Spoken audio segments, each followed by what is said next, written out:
Let me check out the technical part, and then we're gonna see where we're ending up today.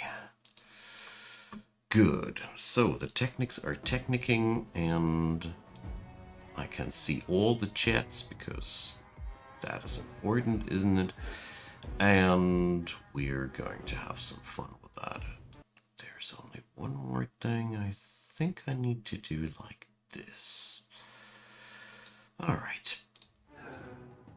Bajillions of windows you need to arrange, you see. But I think this should be okay.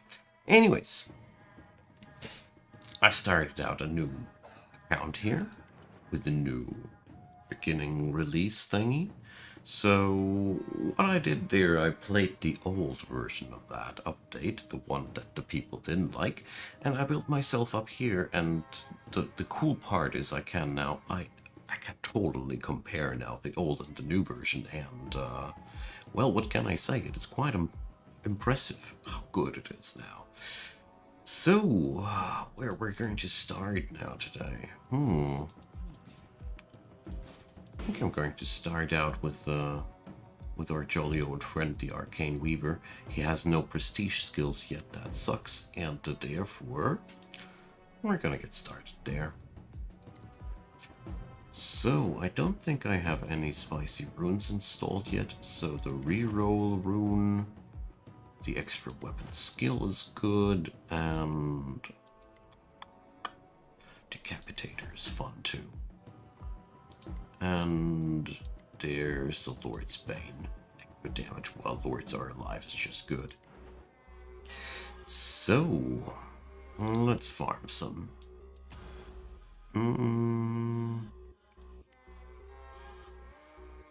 Yeah, the only thing I want is here.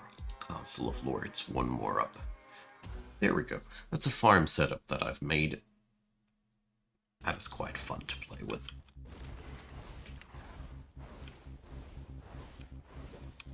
Okay. So, Fire Pillar, random enemy, weakness. And that one just burns. Okay.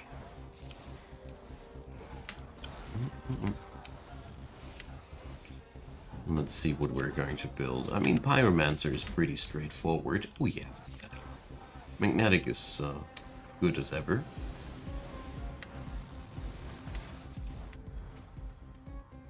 So, yeah, straight up fire build. Chaos. I don't like the Chaos Golem too much, so I'm not going to go for that one.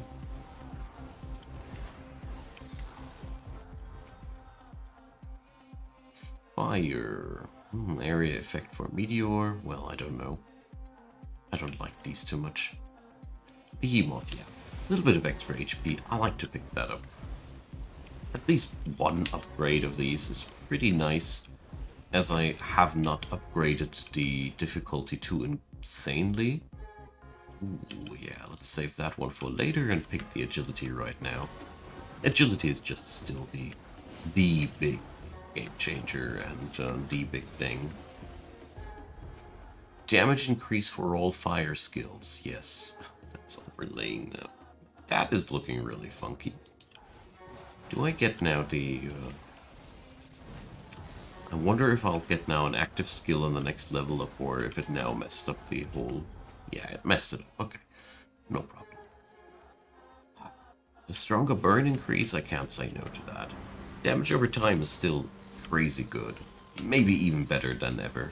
Well, everything is better than ever. I love this new update. Spontaneous combustion versus a reroll. Let's take that. More burns, you know. There's nothing wrong with more burns ever. So, Chaos Bolt. Yeah, let's see. Chaotic is... Whenever the skill used, you have a 50% chance of casting another one of the current spells. Yeah. That is pretty fun. So let's go for a Fire Chaos build here. The new version really incentivizes you to mix two elements together. Yeah, Blue Relentless, that is just a no-brainer. cast frequency is amazing. I really hope the sound is okay. Like the volume versus my voice and all. Let me know if there's some adjustment needed. Multicast versus Relentless. I want them both. I mean, locking skills is a very exclusive thing, and using it for a green skill might look a little bit crazy, but well, we're going here for a farm run anyway, so it's okay. Leviathan. Nah, don't wanna. Let's reroll rather. Fiery missiles. Oh, it's good enough. It's good enough. Not a big fan, but we're basically trying to unlock his class unique skill. Special power, however it's called. Ascension? I think it's the game term is Ascension power, yeah. Yeah, okay. After 2 rerolls, I'm sticking with the low tier agility. It's never a bad choice. So, oh yeah, Smite is fun, but we're sticking to the plan. Fire and Chaos. So, Deathclaw. Yeah, why not?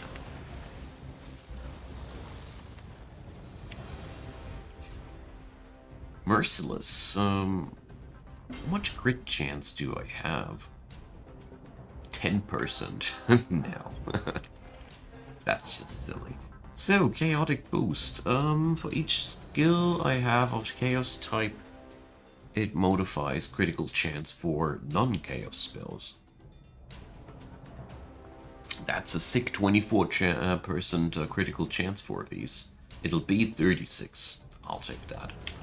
36% crit chance once we have a 3rd Chaos skill for our main skill line. That is pretty sick. Oh yeah. 20% multicast. So, give me something Chaos, please. Come on, I said please. Bloodlust. I never knew it was a Chaos spell, but yeah, it's fine. It's not exactly what I was looking for, but it's gonna work out. Alright, so I activated the spawn of all 4 bosses at once, but you can deactivate that if you want to.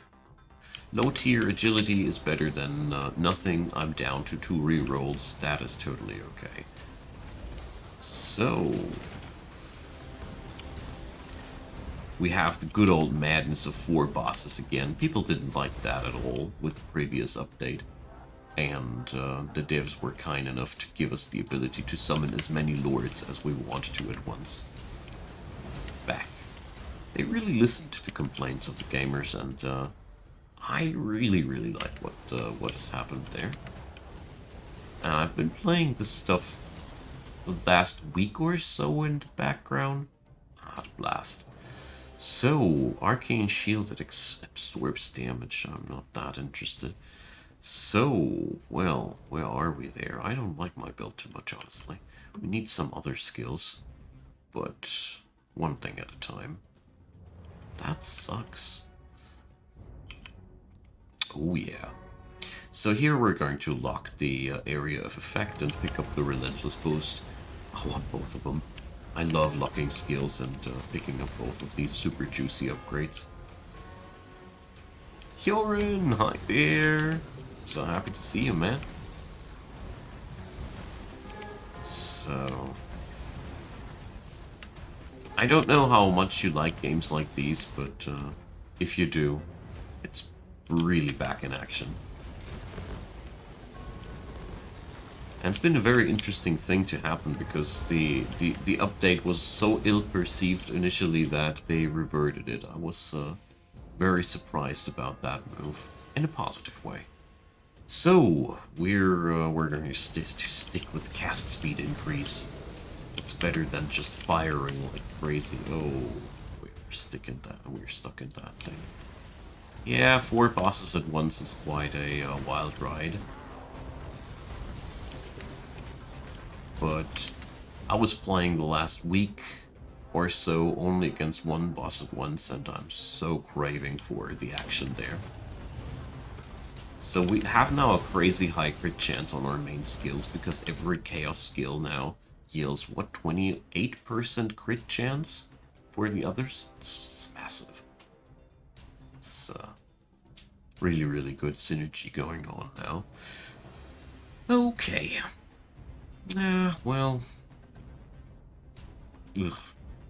That's a very sucky choice. Firebolt. Would that be more interesting than Meteor? No. I just need a chain cast thing. Multicast, I like that. More fiery missiles damage? Yeah. I like that. So, more chaotic boost. So, that brings us to 36% crit boost per thing. That means that these skills now all auto crit. Good job. I love this. So dirty cheap. Dirt cheap, sorry. I learned that it's dirt cheap, not the other way around. Very grateful for that correction. Chaotic explosion. Yes, yes, please. I'm replacing that bloodlust. I wanted to have one more damaging skill. As much as bloodlust is cool and all. There we go.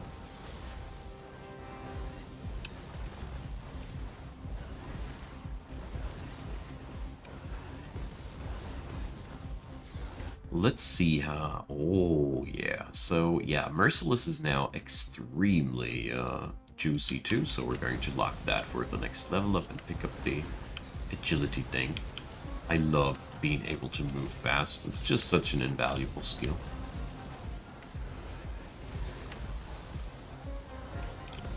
It's the only thing I wish the developers of this game would be decoupling from the RNG.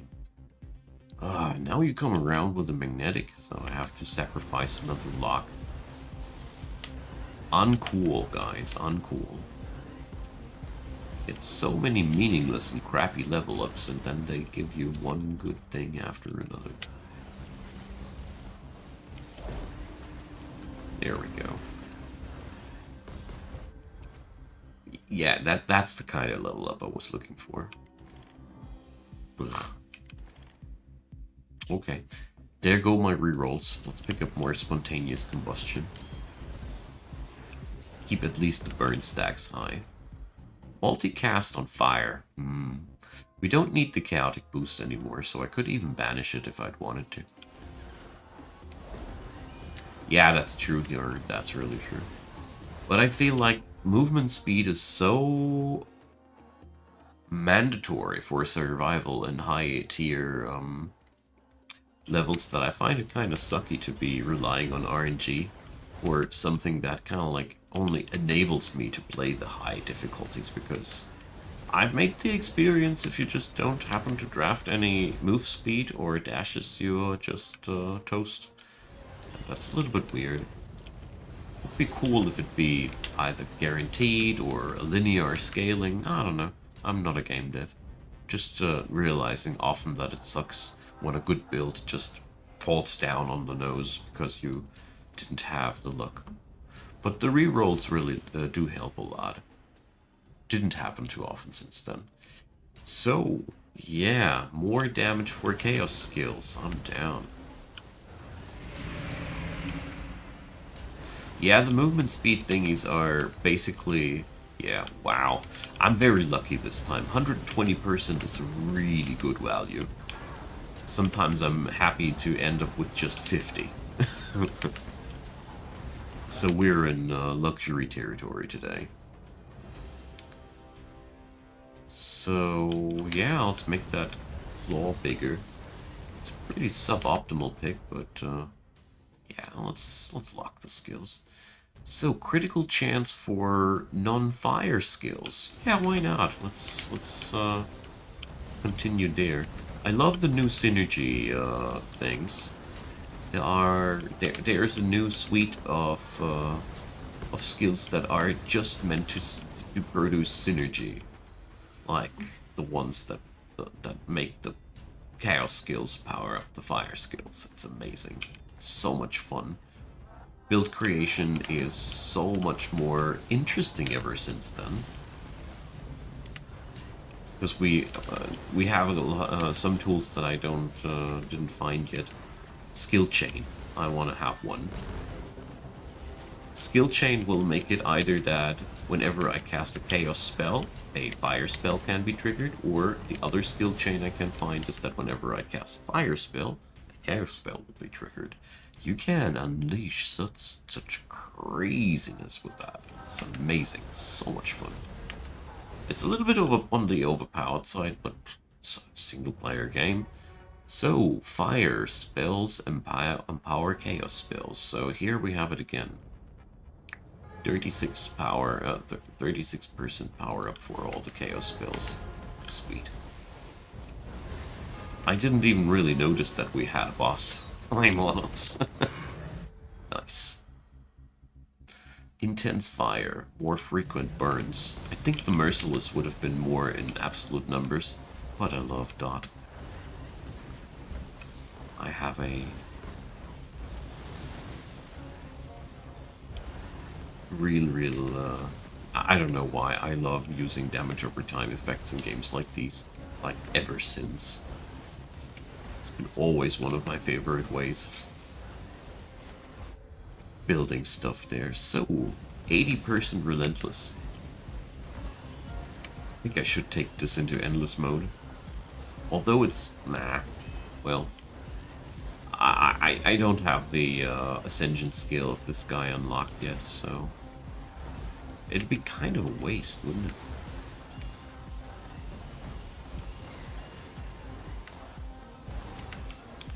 But it's a pretty good feeling to see that even if I don't have that much prestige mastery on a character class, I can still create a build that just goes through curse level 36. I mean, that's nothing too huge, but it ain't bad either.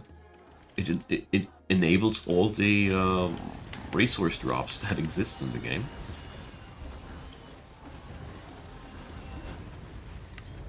And we're deleting stuff quite fast now, so let's see how fast we can get.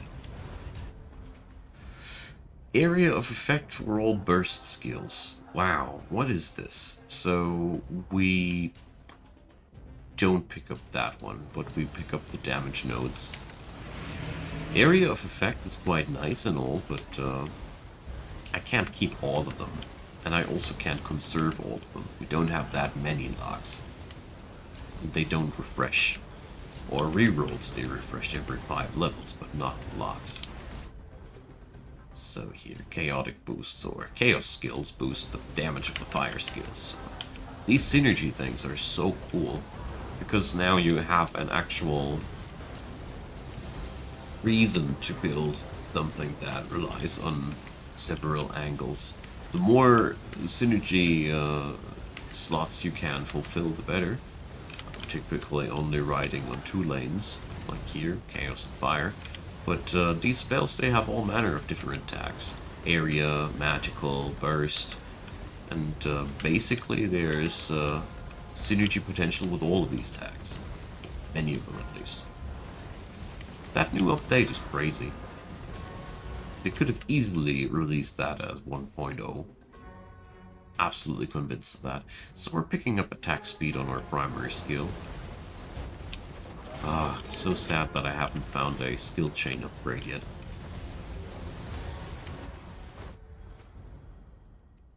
Expansive? Yeah, please. So, some healing on the side. There we go. Hey, Javizu Gaming, hi there. Such kind words. Appreciated. Happy to have you. So, yeah, we're clearing that really fast. So, Chaos Fire build. Pretty simplistic, but it ain't bad. So, I would be replacing the Meteor if I wouldn't be gambling on the skill chain. Because the moment we get a skill chain, we could be technically chain gunning meteors with some luck. And I've been there and it's fun. Oh, I shouldn't pick lethality. I'm already capped out on grid. Silly me. Here's a couple of things quality of life wise that I would be wishing for, but well, here's always something to nag about.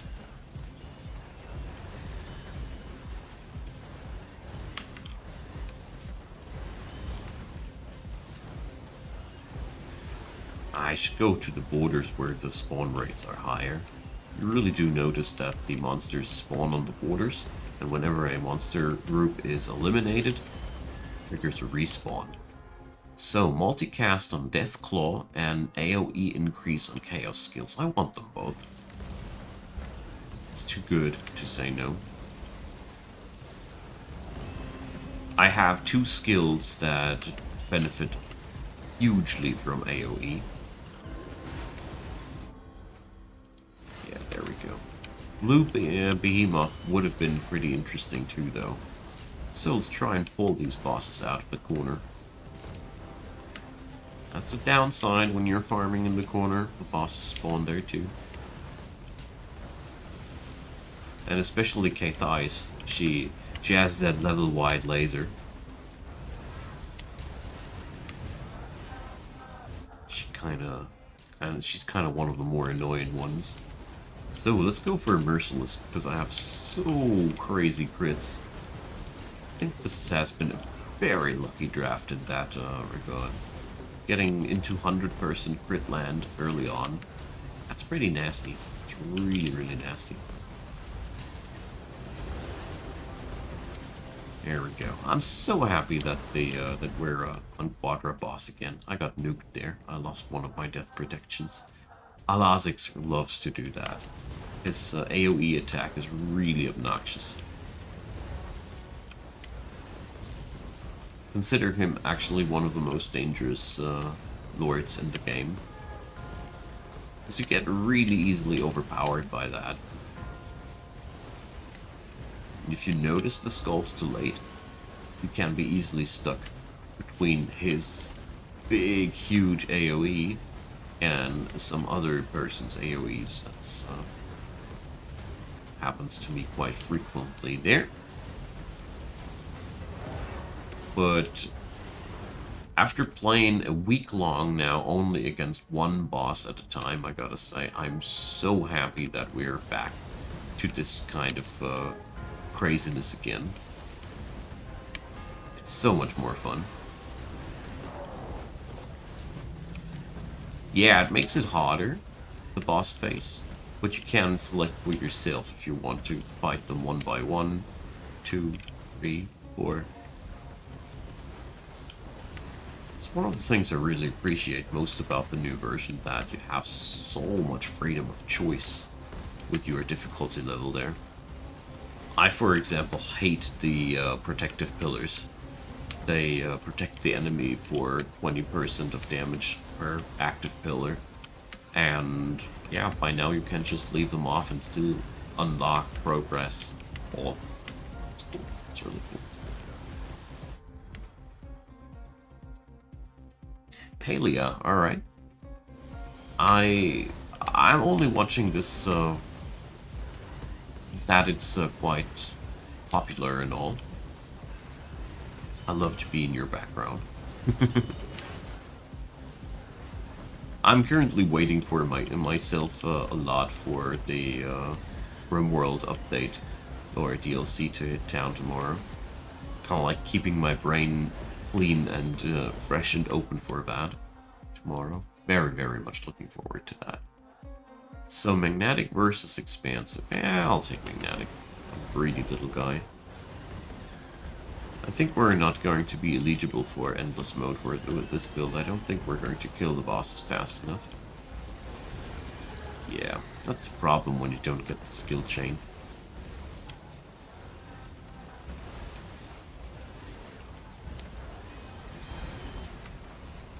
There we go. Yeah, let's pick up one instance of Leviathan. If you draft that much movement speed, it's really that good. I mean, if you'd be min-maxing, I think technically you should be picking up every agility node that you're able to get, because you can always trade movement speed back into damage via Leviathan. And I think this is a pretty crazy strong thing that it is possible like that.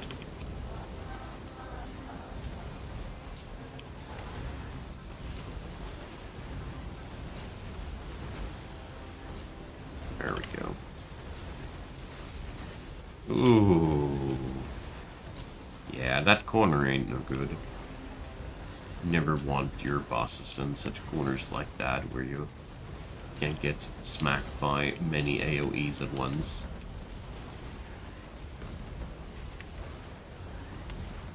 So let's see. Yeah, they are now more out in the open.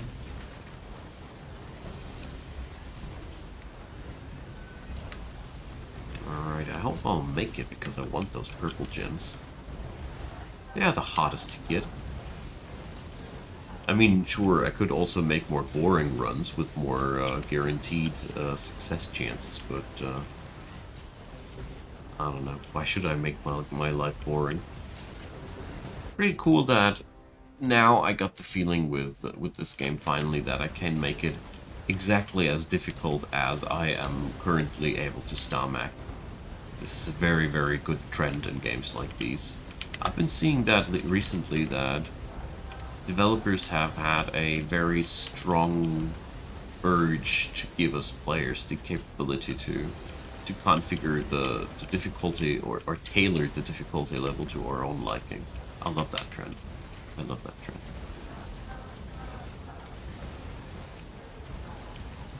Because everybody loves this game a little bit different, and that's excellent that way.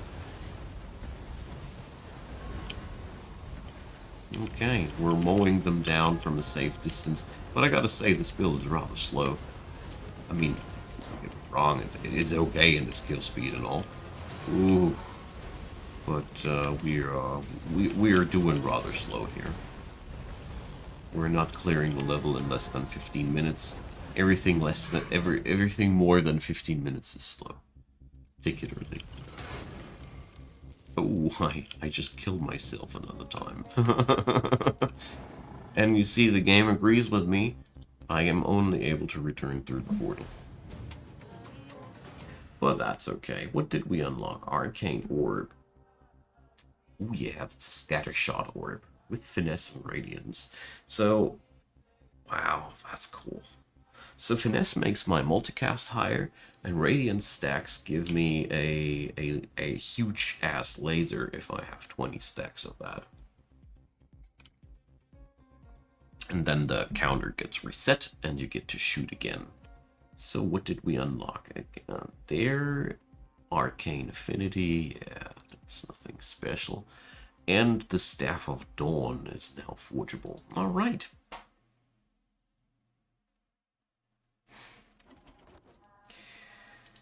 So, the Pyromancer. We have... No. Arcane Weaver. There. So, Mana Infusion. You may now find Mana Crystals which can be harvested for mana. Once completely overflowing with mana, the Arcane Weaver can become infused, gaining major improvements while her mana lasts for her. Interesting. I wouldn't have thought. So, reduced mana consumption. That sounds good. Increases the amount of mana gained. Increases the time mana stays. And ooh, we have a general chance of radiance on that character. So every character nowadays has a chance, or has a affinity to certain stats. So the Berserker has an affinity for finesse, and the Necromancer has an affinity for doom on hit. I haven't played it now with too many of these, but it's a pretty cool thing. So, Benedictio, the Staff of Dawn, Sacred Orb, Explosion and Purity. Nice. Let's forge that thing. Sounds like fun. So let's do that one more time with that new thing. So, let's see.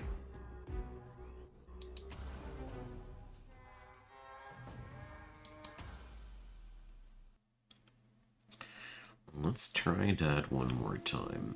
So exposure is extra damage per stack and celestial retribution. Many holy comets over a random enemy, causing damage based on the number of stacks on X of exposed. Okay, that is sick. So we're playing a explosion build. Damage increase for holy spells. Count me in. It's just too good to say no to. Alright. Ah, that's these mana crystals that I've heard about. So, dazed, critical chance. Higher critical chance on my victims. Alright. So what will we be combining this with? So if I find anything that inflicts exposed, I want it. Because that's just too powerful. Synergy is really sick. So let's try and pick up the agility. What will we get there? Movement speed, multicast chance, and damage modifier. Yum. So yeah, 10% is not much, but it's better than nothing. Hell yeah. Yeah, feels like a new character. So, arcane power. Yeah, why not? For the time being, it's a pretty useful thing. Let's reroll that. Ugh. I'm not ready to fully commit into arcane power, I'm sorry. I'm just not. Multicast, that's something I'm willing to commit.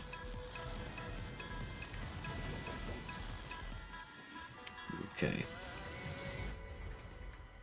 That's not good. Agility, why not? So yeah.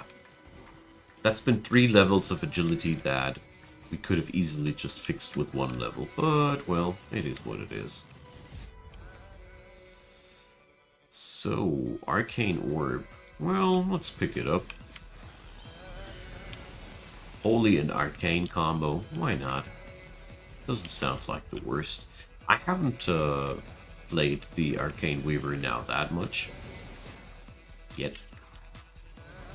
I've been playing the Berserker until prestige level 157, and I can say it's pretty interesting what you can do with these. So I want both of these, so let's put a lock on these. So yeah, we're now going hard into Arcane.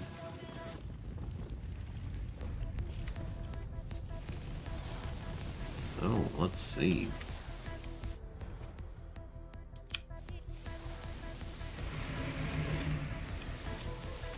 Always these weird things happening because I have locked something.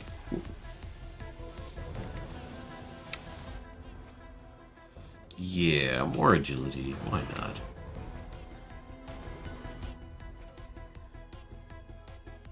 Holy. Oh yeah, Light Beam does add in exposure stacks, that's good. I want to buff up my...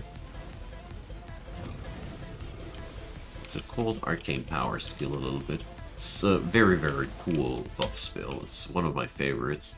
So Arcane Knowledge. Arcane stuff buffs the holy damage. Count me in.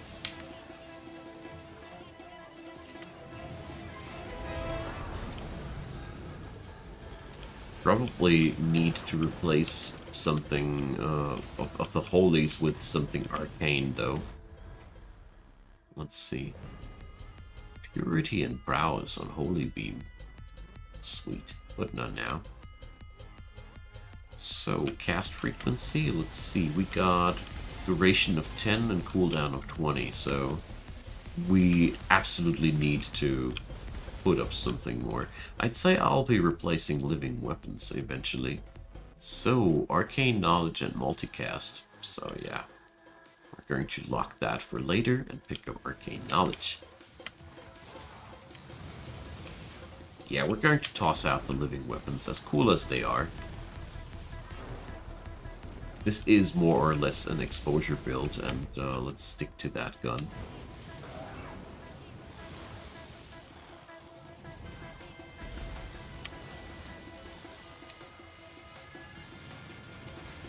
There we go. It's pretty good start, not gonna lie. So, applying fragility, that is a good one. So, magic missiles. We have a lot of effects that increase the amount of damage that the enemy receives, and let's see how well that can work for us. Might could use that as well, but I think I'm pretty happy with my loadout here. So let's stick to that. Increased potency, so 10-second duration versus 16.7-second cooldown. Ideally, we want a permanent uptime of that, obviously.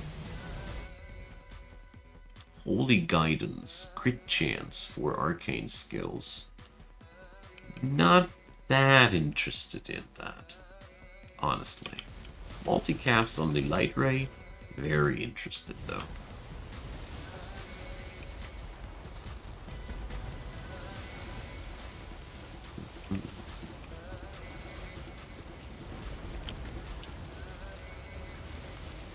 So let's see how good that'll work now. Especially I want to know if I'm going to be faster with this build. Multicast. 40% multicast. I mean, the good thing about multicast is you literally can't have too much multicast ever. Because it can trigger multiple times, so 200% multicast. Okay, guaranteed triple cast. Why not? What's better than double cast? Triple cast. What's better than triple cast? Water cast. I could go on like that. Skill chain. Oh boy, now we're talking. Finally, I was waiting for that. So whenever a holy thing triggers, one of my arcane things can trigger. And since we have a very fast-firing main skill on the holy end, that's gonna be good. Mana infusion. Yeah, why not? Probably should be re-rolling a little bit more, but, well, don't know.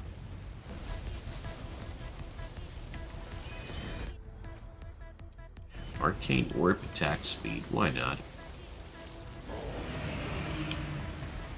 I love to pump up the attack speed of my skills in general. Whoa, that's bad. That's been a bad position.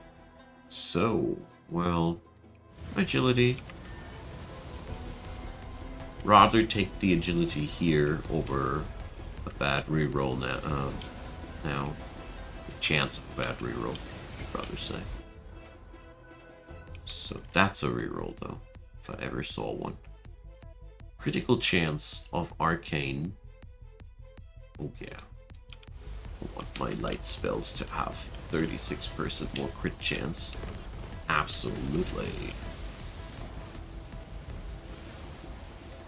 So exposure stacks are not really racking up too crazily here. They're around the 15 to 40. But I mean, every stack increases the amount of damage taken by a few percent. So 20 stacks are already quite a substantial increase in damage taken, so that's okay.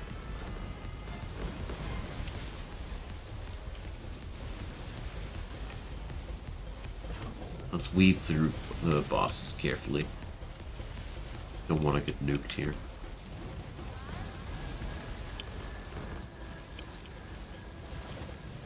So, Mr. Alazix is out. That helps a lot.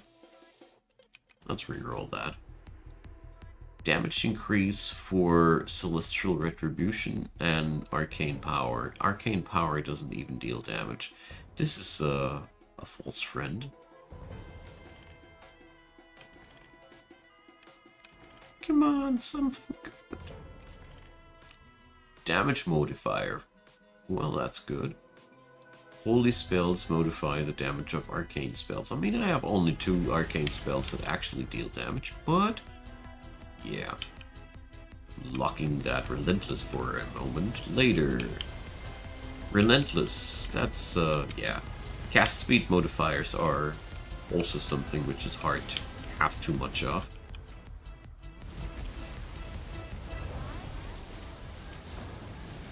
you only don't need more attack speed if you are on the attack speed cap, if the game has any.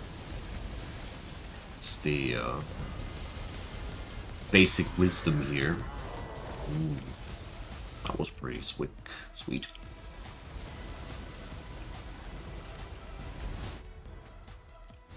So, more AoE for holy spells. I'll like that. Pretty much in a good spot here.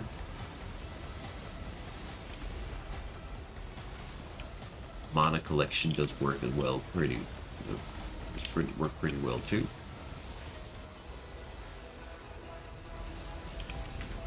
Okay.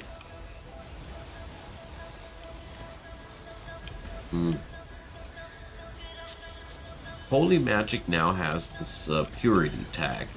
Purity is pretty cool. Every 20 stacks I do a point blank AoE, which heals me if it hits enough enemies. So basically holy builds now have a built-in healing mechanism, which is amazing. This feels so good as I don't need to pick a specific heal skill anymore. If I run holy, I typically have 1 or 2 spells that give me enough of these purity stacks to have some sort of a reliable healing income. I like that. Feels really cool. So, duration increase on arcane power. That's now we're talking. Look at that gap between duration and cast speed grows smaller and smaller. That's what I would like to see.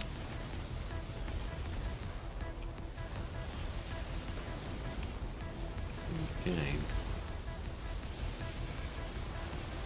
Somehow I'm not happy with the time I need to delete bosses, but at the same time I don't have the same freedom that I had once. So yeah, skill chain, yet again. Oh yeah, but I'm locking that relentless. 10% attack speed are very, very powerful. And every relentless upgrade which ain't white is, to me personally, very valuable. Oh, come on. Okay, the magnetic upgrade now. Too bad. I love a high amount of magnetic upgrades for the extra experience bonus, but, well, not today as it seems.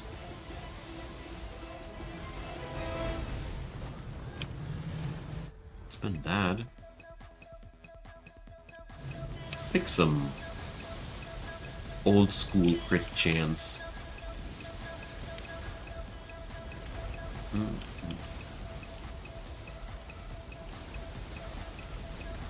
Yeah, those mana crystals start to pop up very, very regularly now.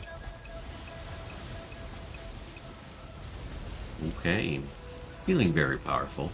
Although, I think it is a false illusion, as the clear speed is again not too impressive. This is because this build doesn't feature any real powerful spells. I don't have an insane damage over time effect working for me.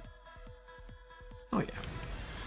And I also don't have insane self buffs, except for beyond stupid multicast. That's the only thing that I really see happening here. But, well, that on its own doesn't clear levels. So let's kite back into the center. It's almost time for the bosses to spawn. And I hate the bosses to spawn in the corners. So yeah, damage increase for the magic missiles. I mean, direct damage increase for one specific skill is, to me, always a little bit of a debatable choice, but, well, could be worse, could be worse. If it's blue, it's usually pretty good. Yeah, more arcane knowledge. Or holy skills should be hitting like a truck by now.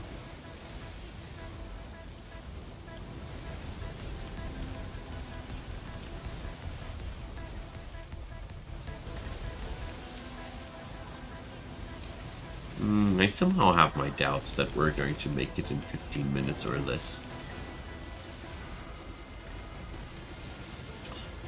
Although, I gotta say, the bosses that I'm skimming very closely by, they're melting really fast. Yeah, okay.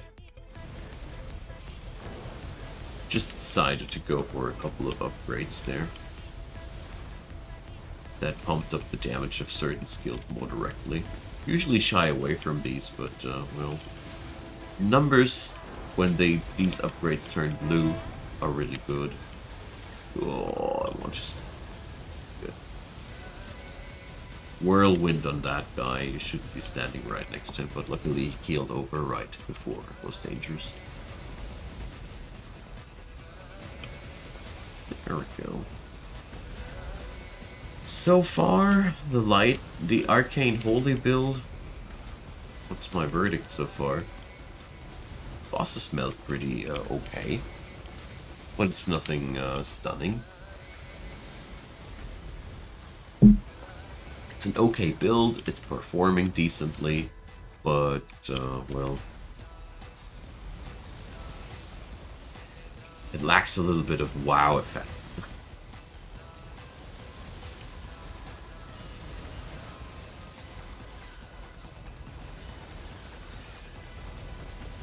It's a bit lacking on the wow effect side.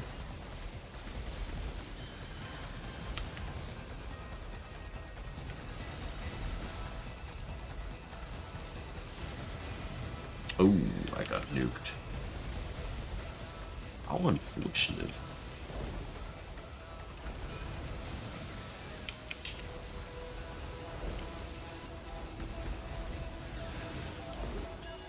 Maybe that clump of enemies is a little bit large, though. Who knows? I mean, not one to judge. So, we have multicast chance for sacred skills and damage up for arcane skills. So, yeah, we want both of that. These are both quite sick upgrades that I'd be a fool to say no to.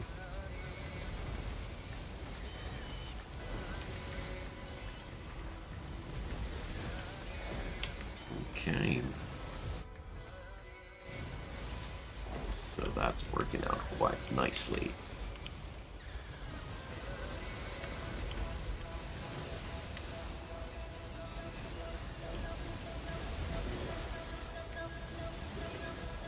I don't know if I should have picked something else than the light ray. I kind of like wonder if the light ray was a little bit of a off choice, but well, I don't know.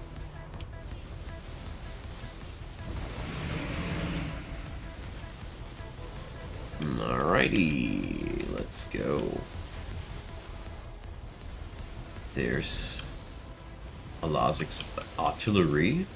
Whoa, we totally have destroying that guy. Just melted, man. So, duration of that one. Yeah, I think this is the last necessary upgrade. Yep. Now the duration is higher than the cooldown. That's where I want it to be.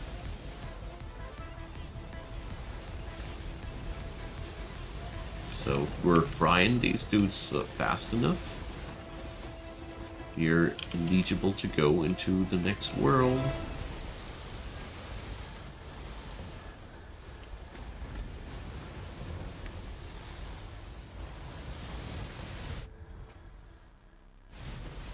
Purple multicast on Holy Orb. Hell yeah, count me in. So, yep, we did it. So, I can't go into Overlord mode? I had no clue. That's very interesting. I always thought that Endless mode and Overlord mode had same requirements, but here I stand corrected. So yeah, why not go one step further with this build, you know? More multicast. I mean, I don't know how much multicast I have by now, but most of these builds look like I am casting more than 2 instances at once. Slightly.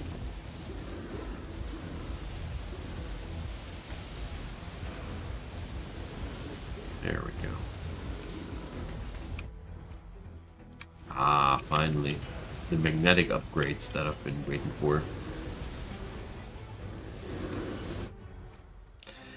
So, damage increase for burst skills and area modifier for frontal skills. And powerful strikes. Yikes. So we're taking the damage and the damage.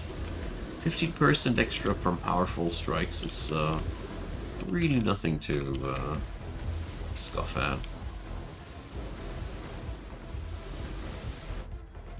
Holy Guidance, multicast chance for or arcane damage skills. Yeah, I mean,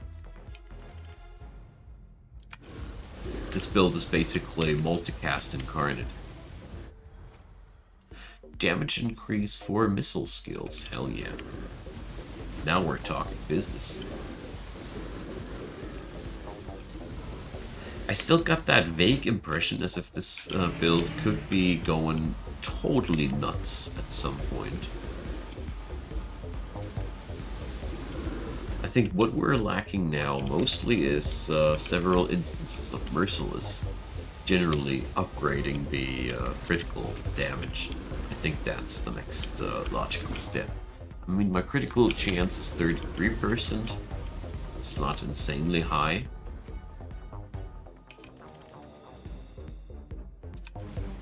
Maybe I need to work on that too.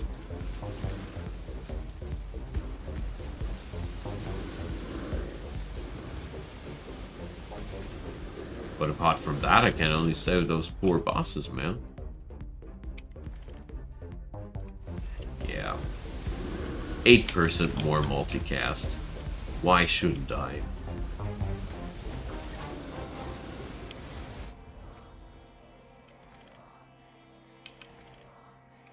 Yeah. The third dash has been offered to me a moment ago, and I declined it not too eagerly. Oh yeah. Multicast on arcane spells, count me in. We got so much multicast. Whoa. Did you see how quick that boss disappeared?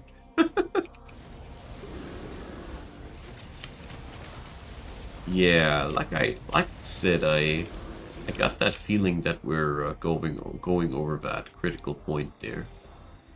Yeah. Extra crit? Sure. Yeah, Sushi, that's true. Third dash is really the most powerful one. I personally see it even more powerful than the fourth dash, if you get my idea. Sure, a fourth dash isn't bad either, but it doesn't feel that powerful as the third jump. I feel like with 3 jumps and the rune that makes you jump further, I usually feel like I got what I need. Don't know if people see that differently. Oh yeah, potency on multicast. I mean, I got this thing here. It does 190% extra multicast. Yeah, well, let's go for a bit of powerful strikes. Why not? Extra damage on Celestial Retribution. Yeah. If it's a blue node, it's typically quite okay. And Celestial Retribution is, in all fairness, a pretty cool spell. I like that. Light laser thingy going down like that.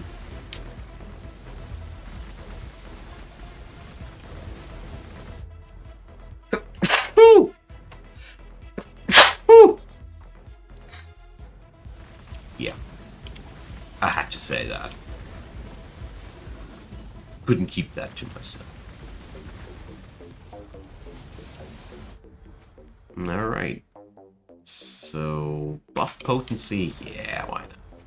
I mean, we are now at 206% multicast. So, skill chain Arcane into Holy. Now, things will be nuts.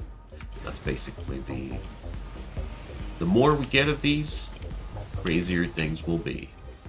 Mana infusion, or regular, no. More crits. More crits is more important for the time being.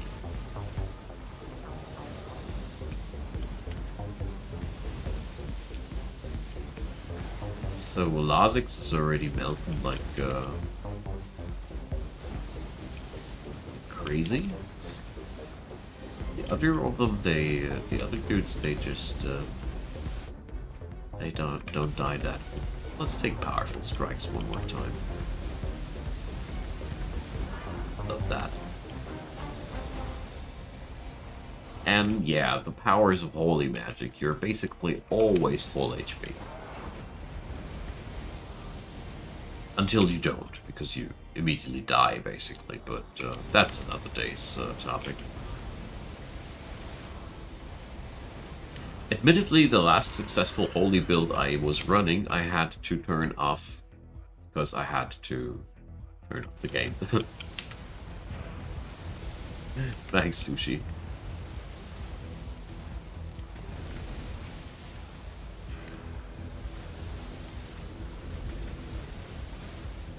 Well.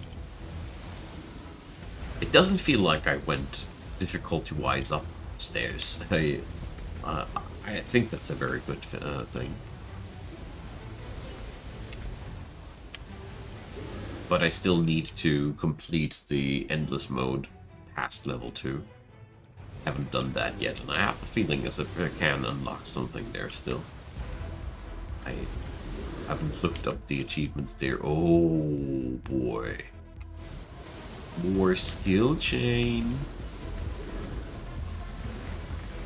So yeah. From that point on, things should be a breeze. Let's pick up more behemoth.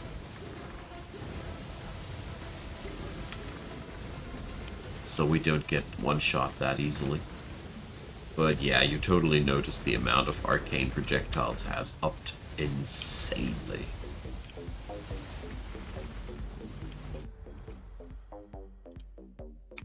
Let's pick up Agile. Agility can always be traded into damage.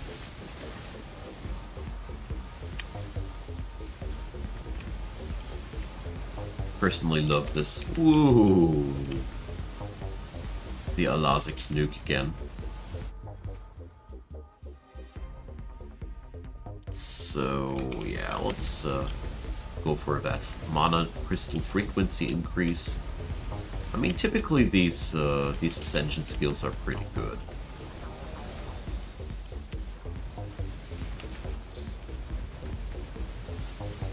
Or let's rather say, so far, all of the reworked ones were pretty good. Because I remember before this new version, there were a couple of them that, well, I wouldn't say they sucked, but they were not as impressive as other ascension skills were. Thinking about the Huntress, for example, or Hunter, I don't know. The dude with the bow. That weird animal taming stuff that was really, really getting me into more trouble than it was worth, so I ignored it at some point. Whoa. He's doing the helicopter. Yeah, let's pick up the big Leviathan. That's a 30% damage increase. And we're going to pick up more movement speed in a second again.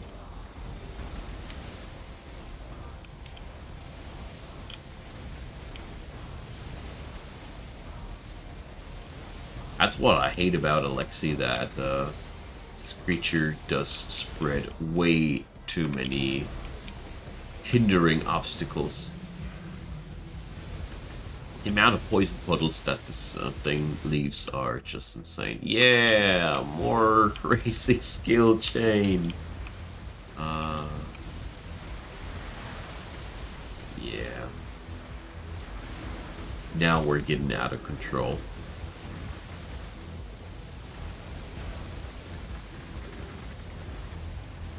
That's what I like to see.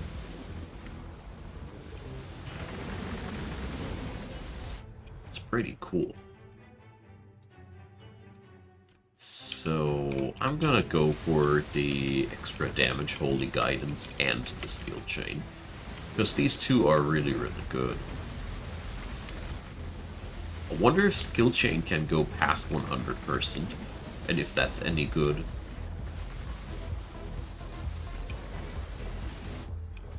Yeah!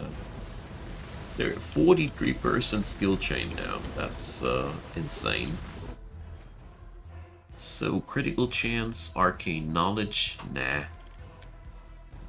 Arcane knowledge, damage modifier, yeah. I mean, my holy spells must be souped up by now so insanely. They've received so many damage upgrades. Yeah, let's pick up one more instance of Relentless. That reroll sucked.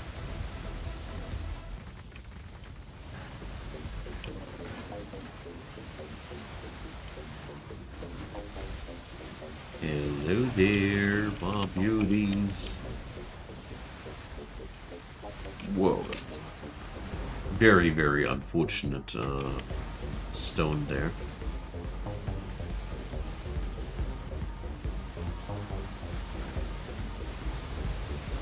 Okay.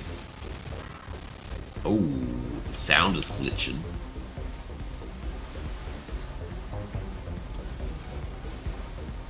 It's always a sign of being overpowered if you're flinging out so many spells that the game's sound engine starts glitching out.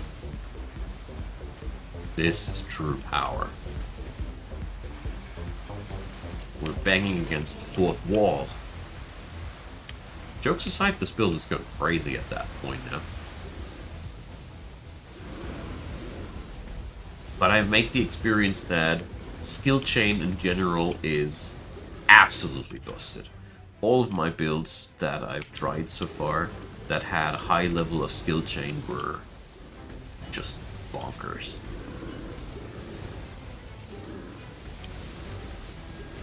There we go. Don't even need any extra healing anymore. That's really cool.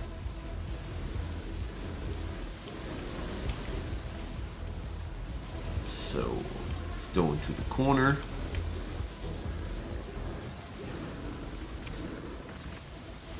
And patrol on the spawn points as good as we can.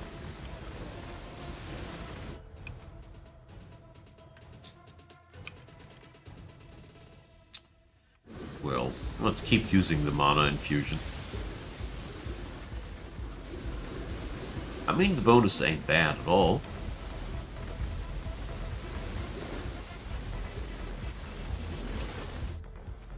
Oh yeah, more damage increase. And merciless.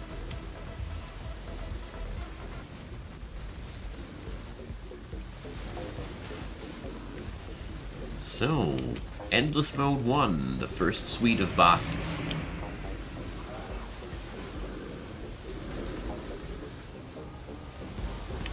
Jump, jump.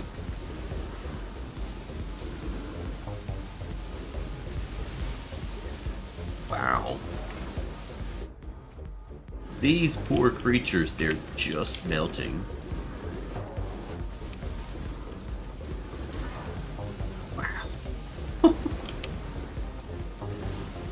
Yeah, all that multicasting and all is pretty sick. I like that.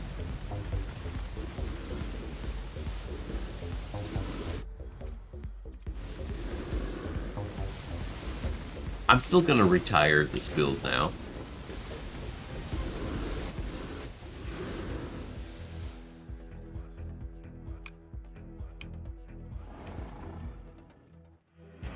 Don't want to go deeper than that right now.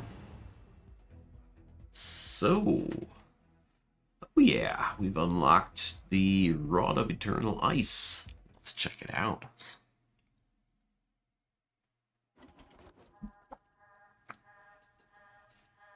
There we go. Blacksmith. This costs 8 gems that we got. Fires Frost Beam that sweeps the area. Gain Icy Veins. Okay. Damage based on the number of slow stacks. Okay. Alright, this thing is going to be crazy. I can already tell. So, we got a lot of skill points. Efficient extraction increases the amount of materials collected by 50%. Does that count for soulstones too? I need to check out. I highly doubt it though. Extra XP modifier.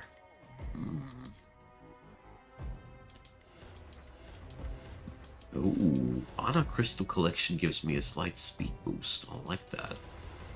Frequency of them, and the all characters bonus. Maximum health. Sacrificed growth. Increases all damage done by one person per level up to a maximum of 25%, but reduces all experience gains by 10%. It's okay. I don't think I would want to invest into that, but you get back more than you put in, and it is pretty easy to counteract that. Whenever you take damage, you unleash the following skills. Summon an astral explosion at your position, causing damage. Well, why not? So, there's a movement speed node that I won't be able to say no to, and pick up range modifiers. Come on, who doesn't love them? So, but let's see, efficient extraction. I really got to try that one. I'm very, very curious now. So, Ice Staff. Wow. So far, I gotta say, all the purple weapons that I've tried out, they really felt like purple weapons, like epic weapons and all. Yeah, here our cast speed is a little bit low, but this will be fixed any second. So,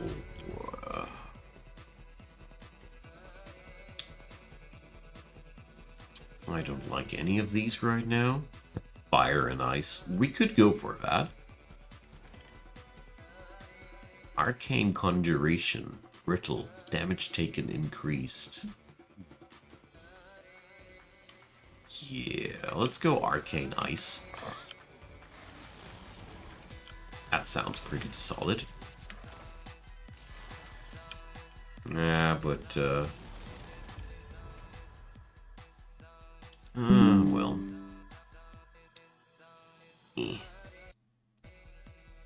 Magnetic, there we go. So one instance of magnetic is already a 10% increase of experience. That's why I think that one rune that reduces your experience gain by 10% is something you can't stomach. Oh yeah, that blue mana infusion. It's very tasty.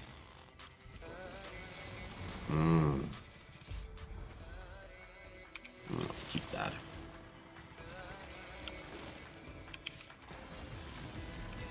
Because the extra mana is really, really good. Fidelity up. Why not?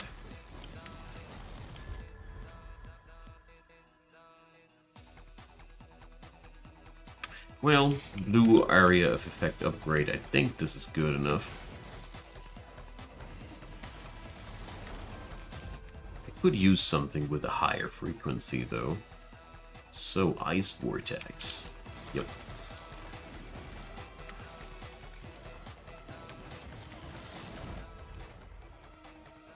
Okay.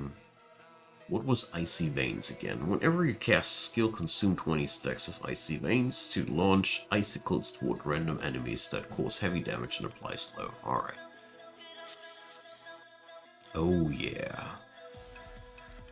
I need to have that slow application as well, but we'll be getting there.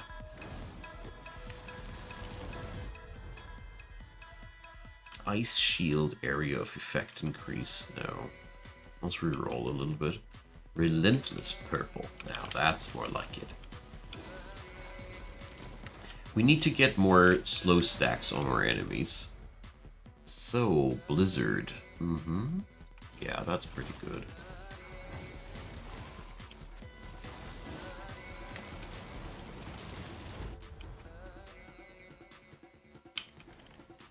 magnetic.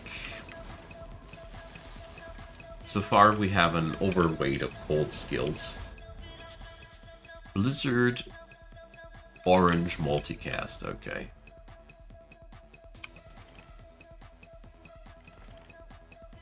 Come on, give me something nice. Here, magic missiles. Or arcane disc. Hard choice. Let's take magic missiles. Yeah, more multicast. It's just so awesome. So...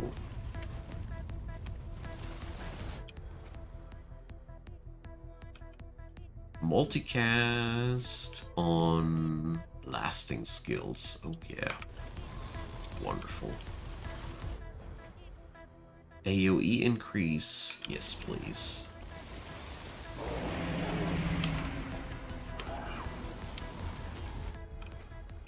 Lethality. Why not? I mean, one really cool part about all this is that these slow stacks, they do what the name would imply, you know? So yeah, here goes Touch of Ice. I want more slow stacks, as my entire damage profile is relying on these. Whoa, okay, that's pretty fast. Critical chance for ice skills? I don't know. I'd rather go for Horrific Presence. It's another damage increase, you see. Oh yeah, agility. If we're slowing the enemy, definitely good to go faster ourselves.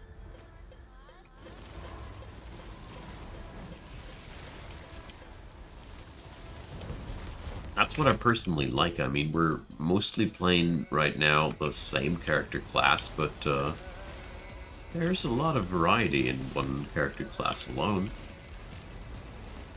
Even though the new update reduced the amount of paths accessible from 7 to 5, so it's right now even less build variety. But you can't just pick up a rune to pick up everybody's skills again, so... Havoc. My critical strikes may apply disarray. Yeah. That's good. More disarray makes me happy.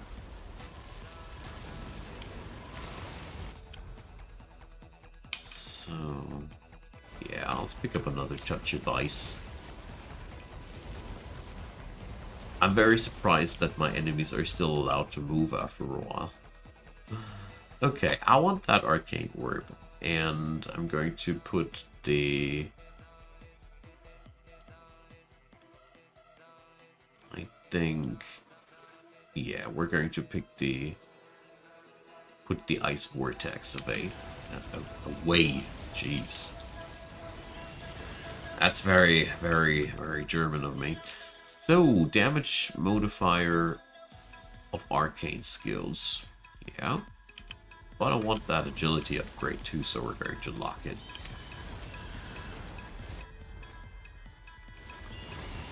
Whoa. So, I'm going to skip active skills now because I'm quite happy with that build at this point. So, critical chance for everything not ice. Yeah, why not?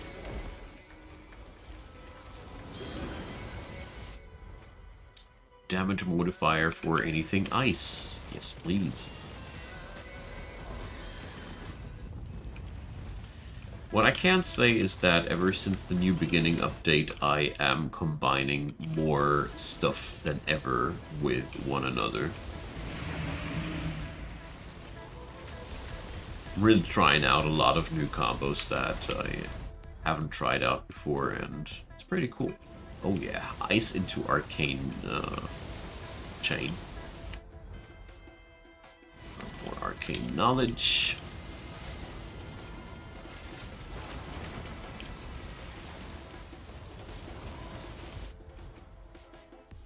Well, I'm picking up powerful strikes. 5% more damage is rarely a bad thing to have.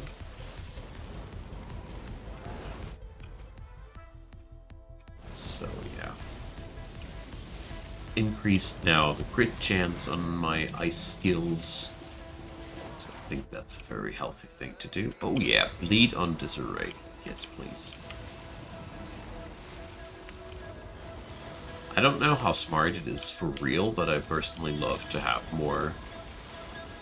The more damage over time appliers I have, the happier I am. Maybe a foolish choice, but I'm not that much of a heavy min-maxer. So, even more touch of ice. Okay.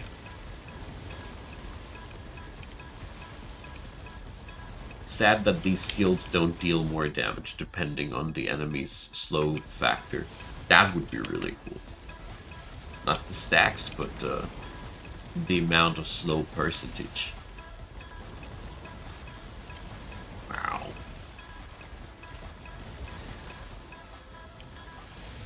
Let's go closer to the spawn points. Arcane damage up. But I think it wasn't arcane, it was orb or something like that, I don't know. Definitely a different keyword. I didn't pay attention close enough now. Boss time! Isn't that a wonderful spawn? Let's go for another dosage of relentlessness.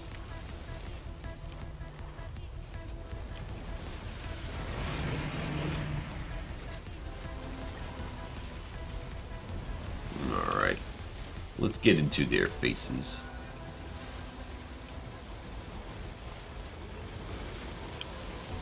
Wow, they're melting fast.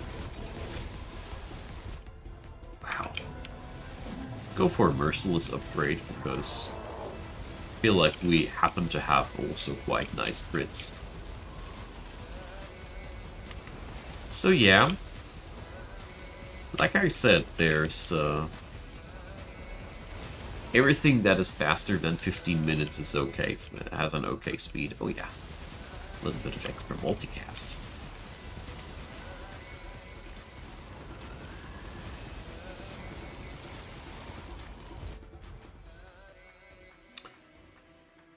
So, yeah, more magnetic upgrades, why not?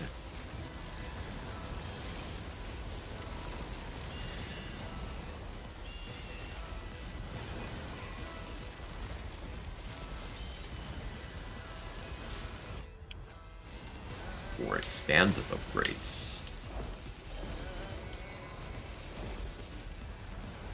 This is one crazy ice build. I already realized a while ago, multicast on Arcane and skill chain. We have to lock something here. I've already realized a while ago that these skills that have a damage that is depending on the amount of stacks on the enemy, they are really, really strong. They are really strong. Probably also meant to be the keystone abilities on certain builds. But I really do like it.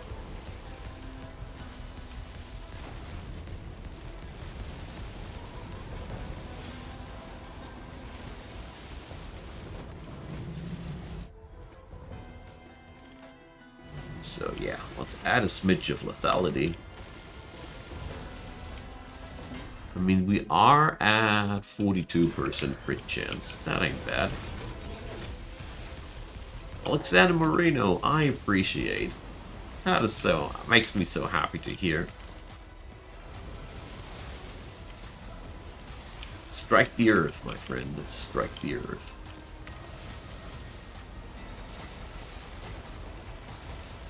Okay. Oh. So, hypothermia. Yes, please. Oh. The sandstorms are really nasty.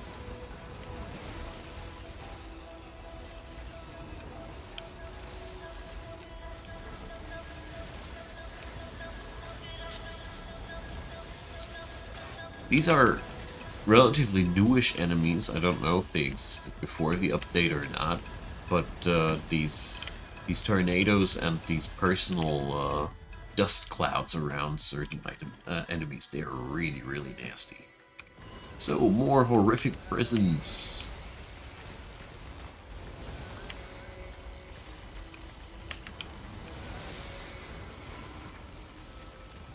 That's very, very powerful. The Chaos debuff is really crazy good, as it increases the enemy's received percentile amount of damage. Like, wow. I got nuked there. I lost one of my death protections. Shame on me. Should have picked up some HP upgrades along the way. Definitely. It's been a little bit sassy of mine. But I mean, how not to grow sassy if you're... if things look like they do here.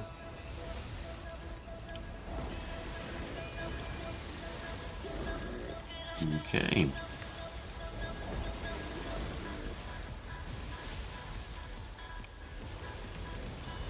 That is one fast clear this time. Sadly, the survivability ain't as high as with the Holy build. We're more glass cannony here.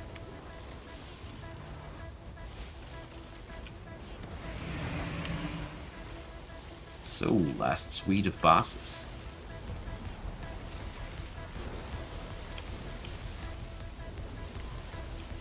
Alazix is already pretty deado.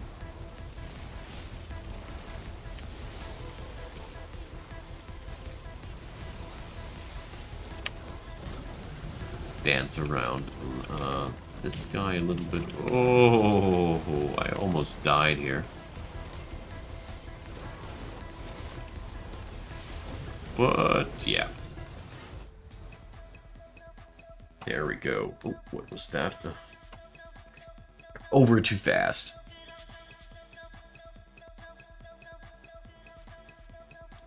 Well, the uploads I did today for Dwarf Fortress, those were really tragic. I uploaded to my latest series, 3 episodes, and my Windows updated today. And whenever my Windows updates, it has sometimes that wonderful thing going on that resets my microphone data.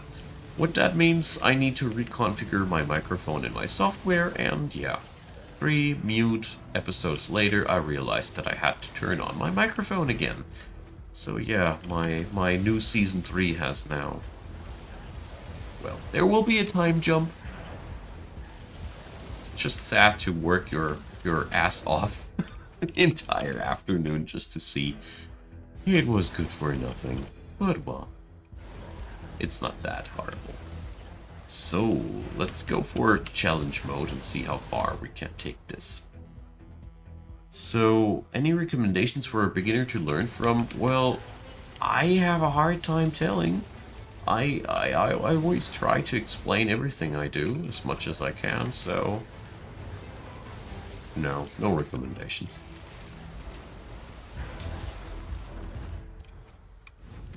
So, first set of bosses. Bloodshed. Bloodshed on a ice arcane mage. Why not? So I don't expect to get that much further here, but well, at least I trying, I'd say. I love this level for the fact that you gain access to the bosses so much faster, and it's a really good... Oh, I didn't want to pick up that. It's a good spot to... Ooh, multicast twice. It's a good spot to just try to grind as many gems as you can after you're done with the level, without the massive time investment. Yeah, Sub-Zero.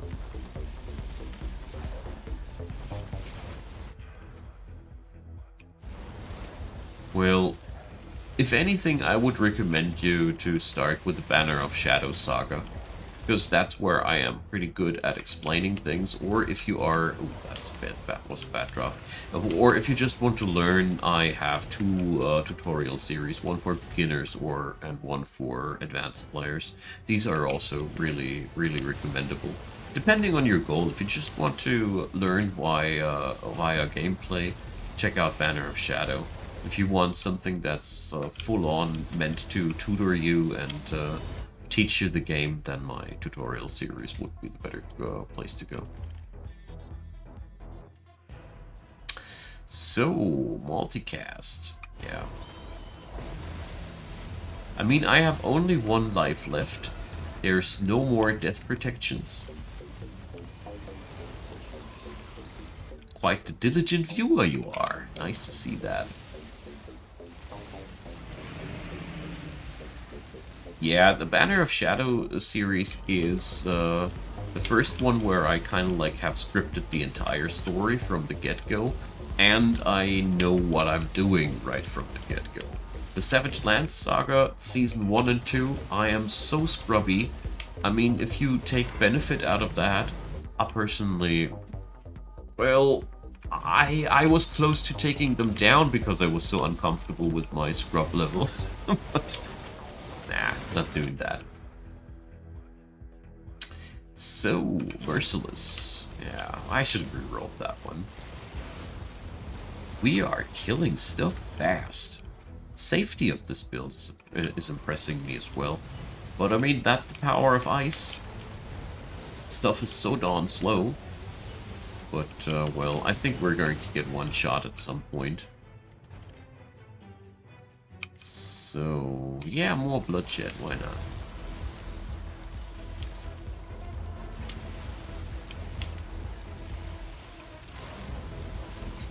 Wonderful to hear that. Yeah, I'm very passionate about Dwarf Fortress. It's one of my favorite games, as it is a wonderful fantasy storytelling device. And I love doing that. Very much looking forward to the new RimWorld DLC release, though, as this will be tomorrow. I love horror settings, and this sounds like a blast. Yeah, well, Dwarf Fortress, I bounced off of it 3 times before the Steam release. I tried to learn the free version. I just didn't manage. I told myself then, when the graphical version hits town on Steam, then I'll learn Dwarf Fortress, and I've delivered to my promise. Took me, what, 100 or 200 hours, though, to learn and make all the tutorials. It's been a crazy ride, not gonna lie.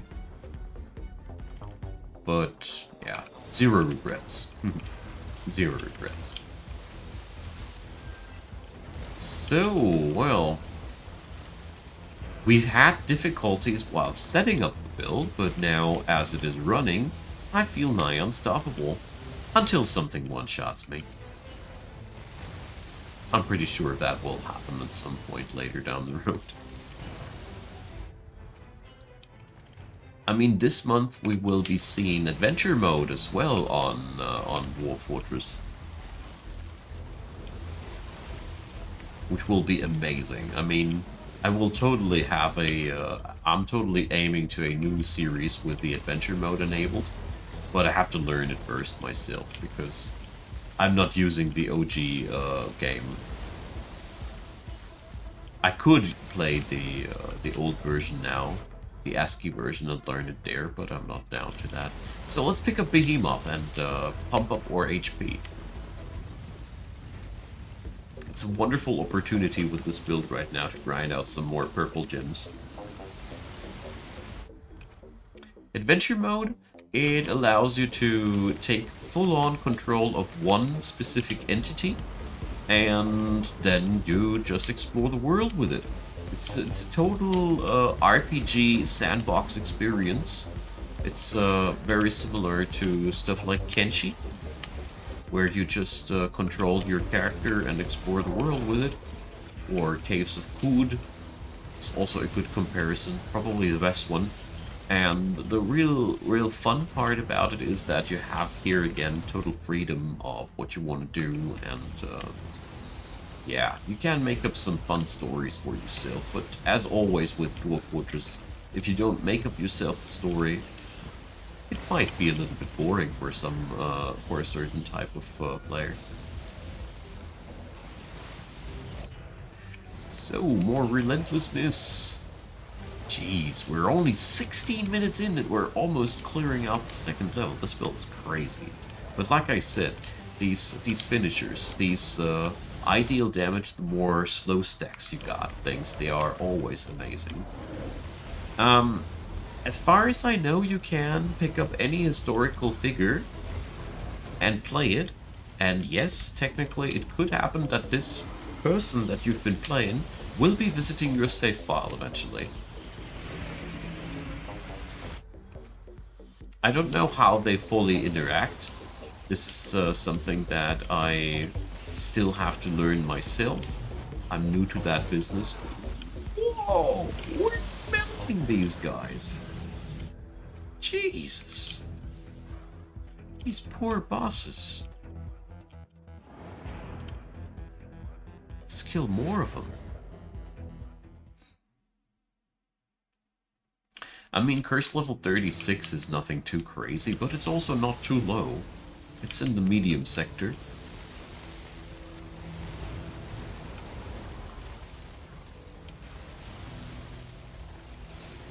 I love it when a build pops up like that. It just keeps spinning and spinning. That's lovely. So let's keep going with a touch of ice, because, you know, the more slow stacks, the more damage. Multicast on arcane spells. Why not?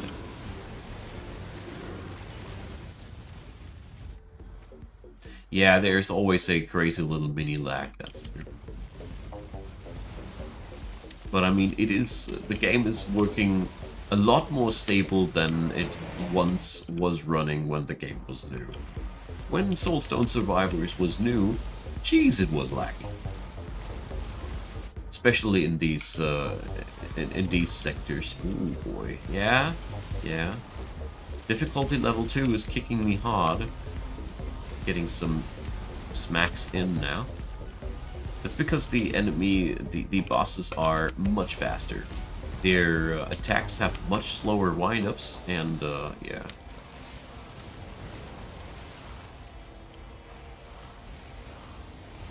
I have no clue how to pronounce Cougar, or I need to look it up. I'm German. I just read things like I think they are they are read.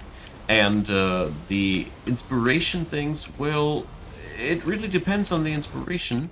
If you have a taming inspiration, you can pick up something, some nasty animal and tame it. I personally love for taming inspirations picking up something like a grizzly or a warg or something like that. It's really amazing. And all the other inspirations, well, it's very, very specific. I'm gonna look it up, and thanks for letting me know that I obviously had a pronouncement different. Dingy. Construction inspiration. Best thing to go there for is furniture, like beds. It's really amazing. You can also go for chairs. All those utility things are outright amazing, because you will end up with a high quality, and high quality on beds is super good, or on chairs as well. Because a masterwork or legendary chair will make people super happy while they're working on it. Put it right next to a heavy-duty crafting bench, and you have pleasure in front of it, basically.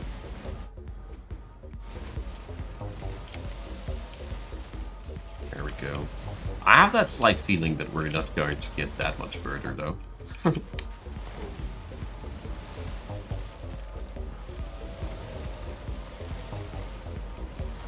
If I'm not mistaken, you could also go for Steely nowadays. I think Steelies are constructions, if I'm not mistaken.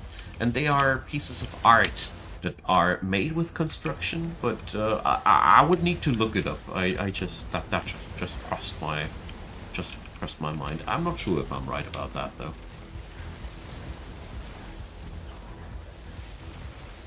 So yeah, I'm afraid that the next hit of bosses will just nuke me. So probably I should invest a little bit more on defensive skills at some point, but well, multicast.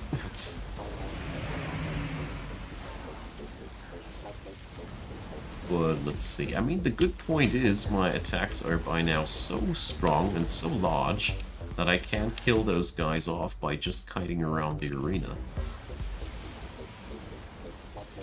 My pleasure, Adam Hart. My pleasure. Starting from tomorrow, there will be much more RimWorld streams and such from my side. I am just waiting for Anomaly to pop, so probably we'll run into one another again, Adam Hart there. And I'm always eager to answer all of your questions. Two Boss Simulator, yeah, totally. I mean, it'll become really crazy once we hit the next difficulty level. I love this conquest mode, as it really cranks up the difficulty a lot. And so far, I had a few builds that were able to destroy this game mode entirely, sure. But many of my mediocre builds, you can really test how far you can get, because the enemy speed increase per stage, it really kicks you out of the competition quite quickly if your build ain't stupidly OP. So let's pick up another instance of Behemoth. Oh, that was a bad fight. I mean, we are on the last few. Is that 88 your health? Yeah. That bar above my skills, that's my health. Yes. So, ooh. Expansive. Sometimes little crystals spawn that heal me, but yeah. Wow. But on the other hand, I am melting them quite hard too.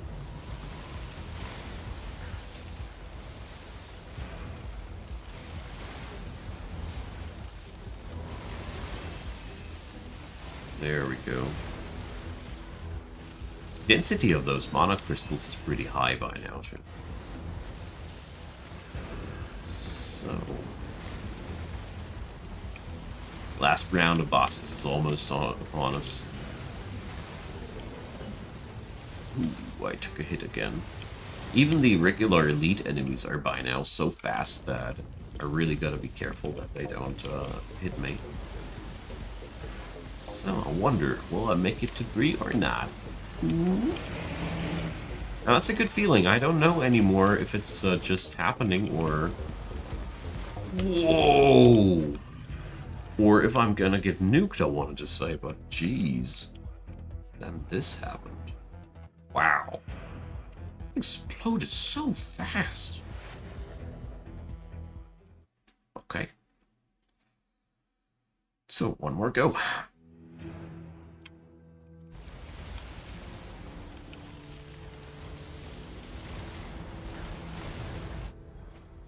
Agony. Those damage over time thingies are always good.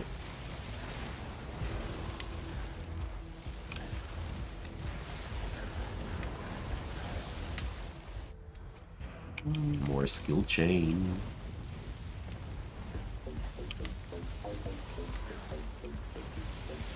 So yeah, I think at that point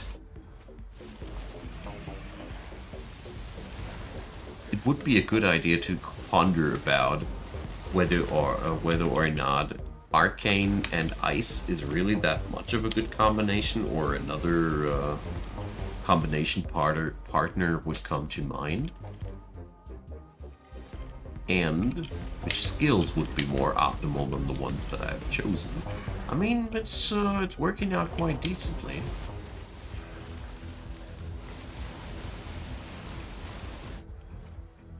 Okay. Boy, horrific presence is such an insane powerhouse. Now, fungal grounds are not the best for farming. The best grounds for farming are when you take just stone floor, pour water on it, and then the muddied floor that results out of that, that is the best farming floor. The fungal floor that you were referring to, only has 25 or 33% of the power compared to the muddied floor. But you need to find a way to pour water once over that ground. But once you did that, even the tiniest speck of mud is enough to put a field of farm soil on top of that, and they all work the same. It doesn't matter if there's a tiny speck of mud or it's fully muddied. As soon as you can build a farm plot on it, it's fully functional and 3 times or 4 times as powerful as a regular.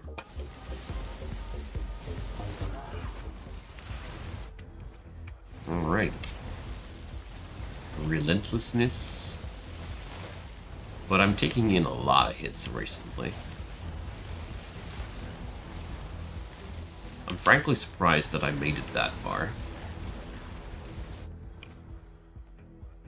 Well, if you have access to a light aquifer, you always have easy access to a good farming spot.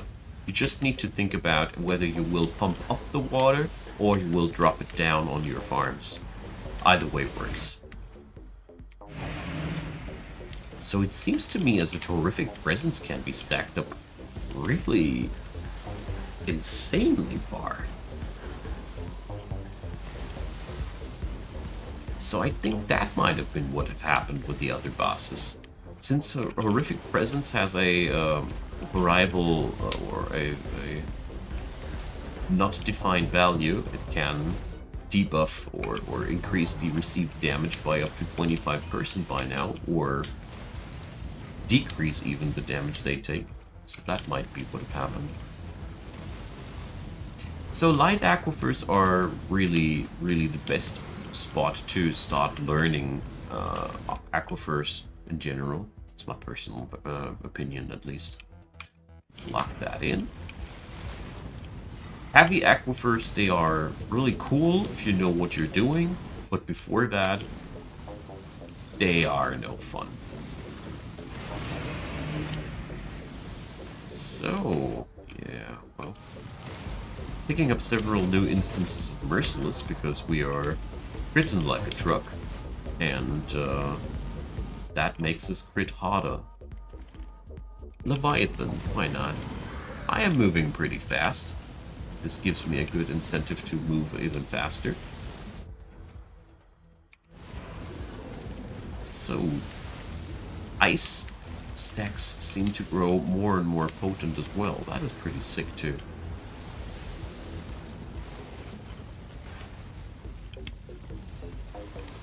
That was a very, very short time between one set of bosses and the next one.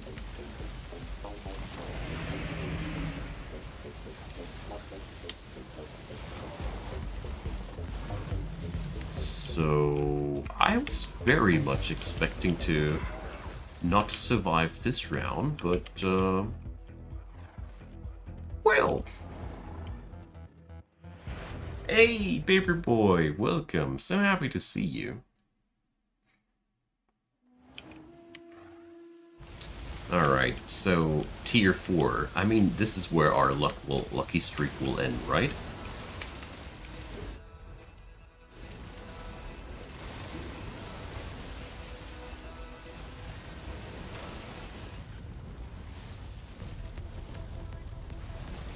Well, you are late-ish.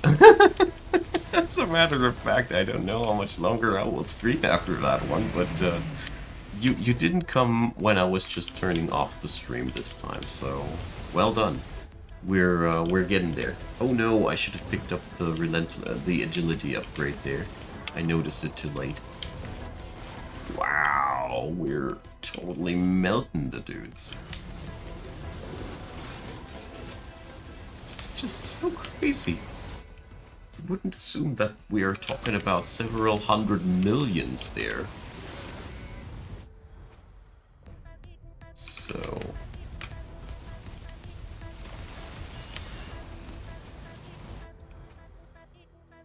I need to lock these. I need both of them. But I mean, so far, I try to die, but it didn't work out so far. Nah, jokes aside, I'm enjoying my time here, but in all honesty, I didn't expect to be that effective at what I'm doing. Oh! Yeah. I deserved that, I guess. But that's been pretty good, not gonna lie. So Frostbeam did 4.4 billion damage. Arcane Orb and Arcane Conjuration did dish out a lot of damage too. Ice Shield was really underwhelming at that point. So that one is maybe something weekend is coming. I totally want to stream some RimWorld once Anomaly hits town tomorrow. I don't know which scenario yet, but there will be definitely several scenarios that I'll be streaming. That's definitely gonna happen. Very, very much looking forward to that already myself, you see. So, what are we going to upgrade here? The Radiance Chance, I love that. Magnet Chance, or Magnet Power. Critical damage. Damage modifier of Arcane. Okay, that nudges this character very, very much into one direction. Divine Legacy. Every 25 levels, you may only be presented with legendary power-ups if possible.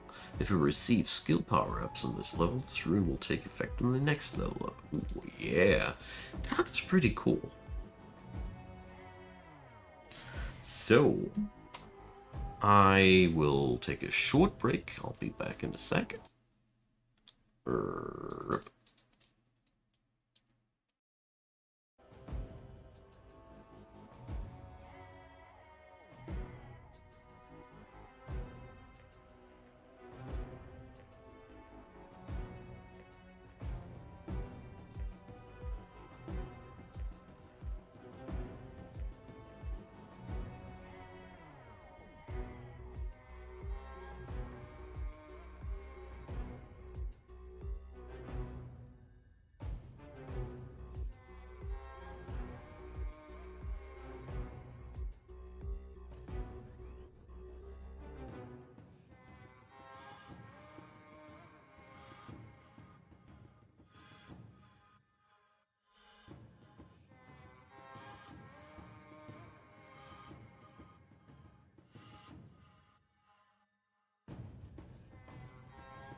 So, is that all now? Yeah. I will turn on the camera in a hot minute, but give me a second. So, we got these upgrades here running, right? But I don't want to play the Arcane Weaver on my next playthrough, so we're going to pick up something else. Pretty cool character class. I had a really, really good time with that. So, let's play some Death Knight. Sadly, I don't have any prestige for him unlocked yet, so dashes. Surely not working out for that. This is the non-dash character class.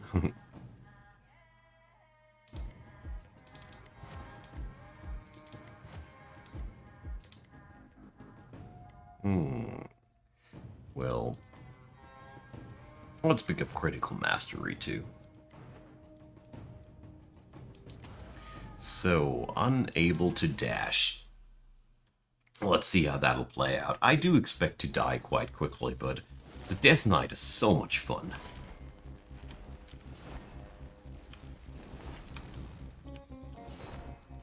Always been one of my favorite classes.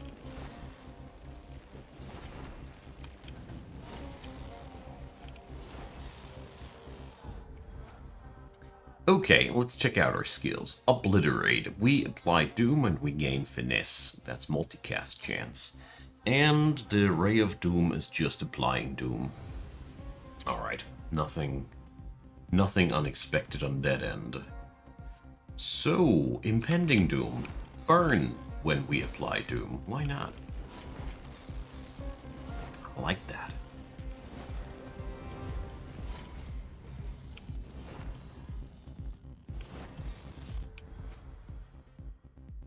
So what will be, yeah, let's make Acid and Poison and Doom. I think this is pretty bonkers. Always a good combo. Dot with dot with dot. What could be possibly wrong about that?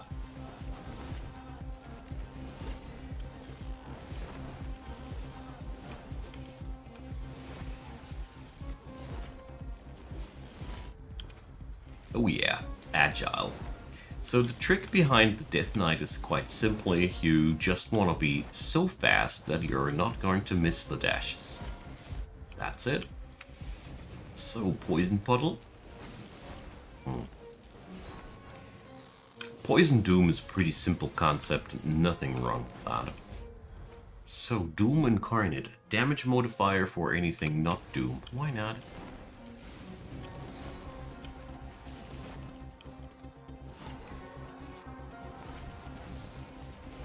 Oh yeah, multicast on that Ray spell comes in really nicely. Let's go for a Spontaneous Combustion. More burn stacks. There we go. So, I don't want ice. Shadow Spikes, yeah.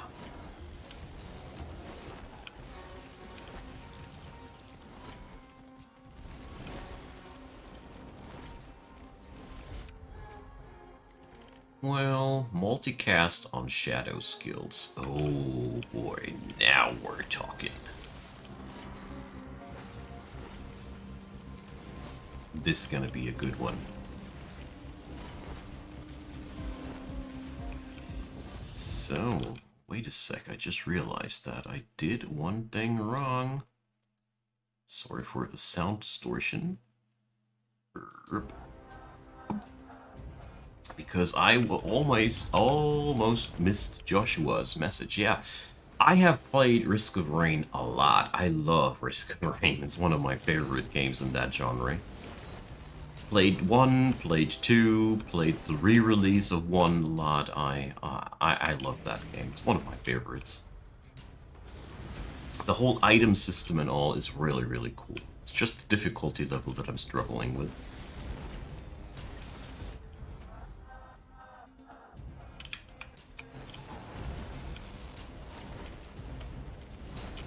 Ooh, the tree.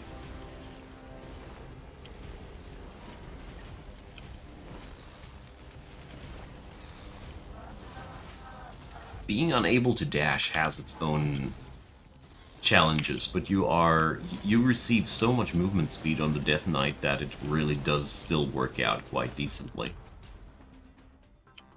I think we are okay with our skills there. Oh boy. I want that green corrosive. I don't necessarily want my poison stacks to trigger faster, but for now I just want to increase the total amount of damage.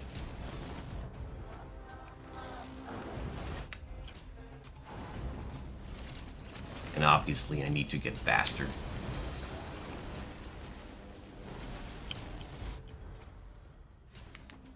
Okay. So... there we go. And there we go. So yeah, I'm gonna skip the active skills now.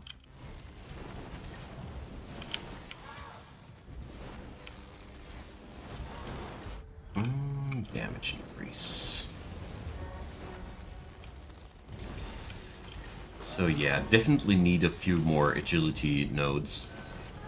It's very, very important for this one. Because right now I can't really outrun the laser from Tiacro, for example. That's really problematic.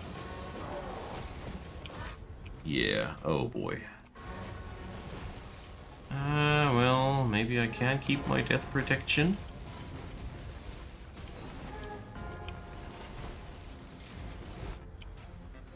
So...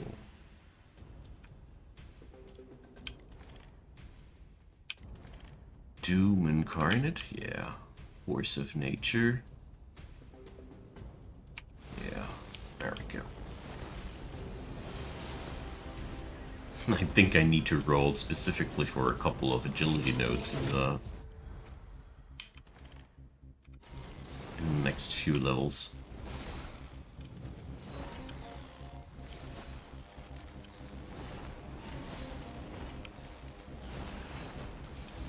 Okay.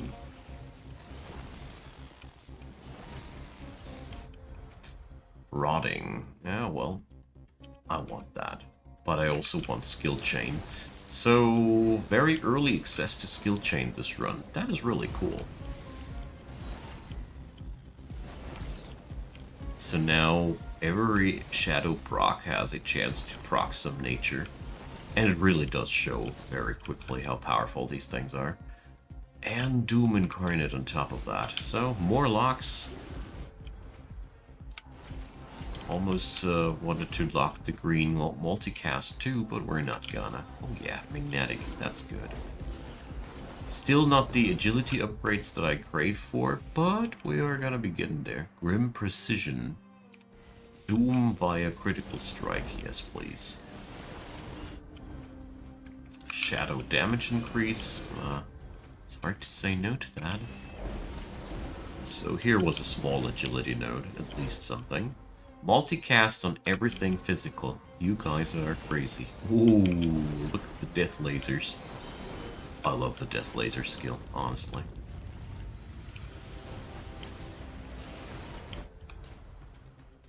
So... Thermal shock. Oh yeah. Slow on burn. Status galore. Nothing wrong with that. More agile. I mean, it's only the 10% nodes, but it's better than nothing. And survival of this character depends on that. He's legit only playable with an obscene amount of movement speed, since we cannot dash.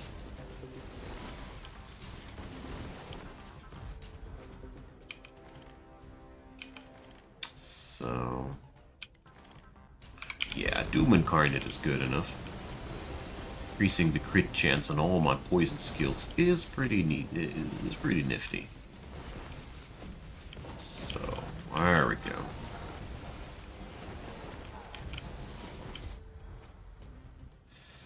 More agility. Multicast on Poison Cloud. I mean, the singular multicast node is always a little bit debatable, but if it's purple or orange, it's not.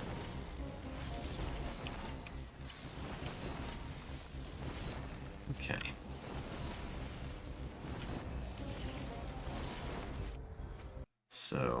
sec.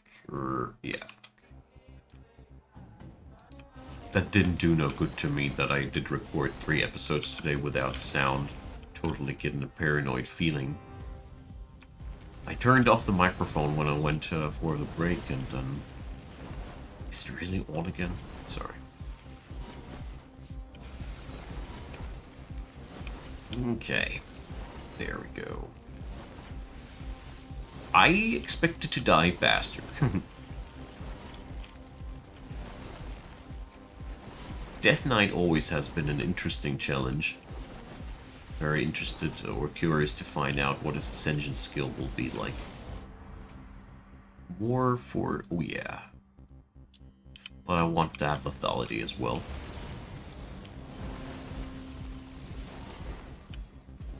That global crit increase, pretty good.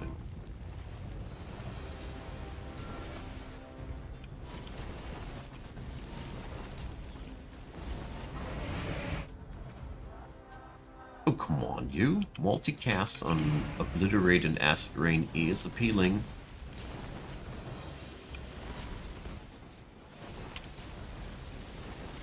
So there we spend our locks super quickly.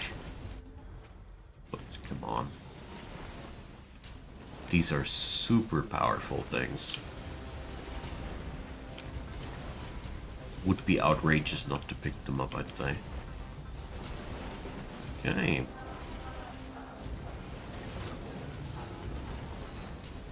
Considering that I don't have any prestige level ups on the Death Knight so far, this run has gone really excellent.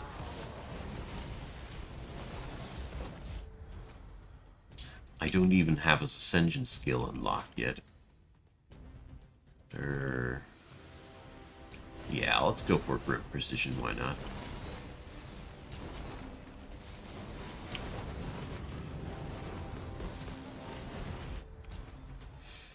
More skill chains.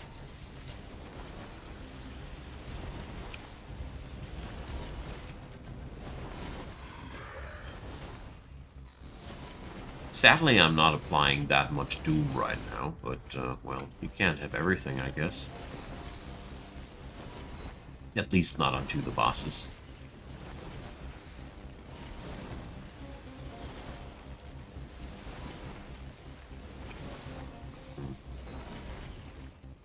Feels very satisfying, though, to be so freaking fast and, the dash-in ability on this character feels like more like a feature than a handicap, because you started out with such an insane movement speed from the get-go, and it incentivizes you to pick up even more and more and more and more from the same. Pretty cool. So more Grim Precision, why not?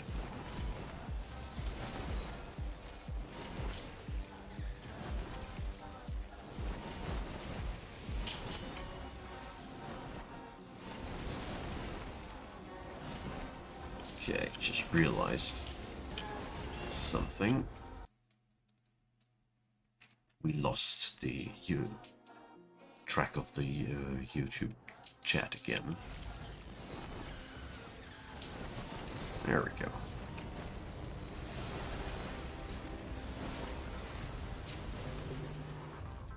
My magnetism isn't as high as I wanted to, but, well...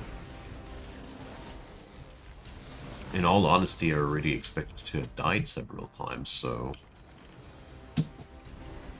I'm not complaining.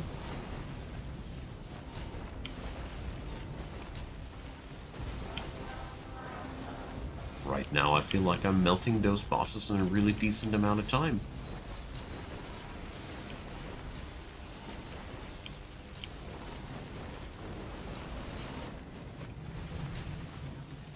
Don't know how well this guy is suited for endless game modes. Oh well, spontaneous combustion, why not?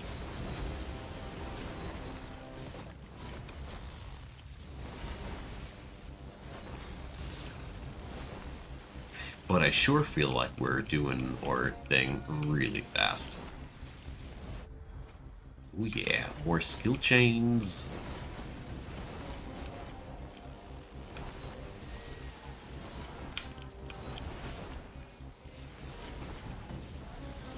But I think I won't be entering the endless mode on this run, even if it is accessible. I mean, very easily accessible, even.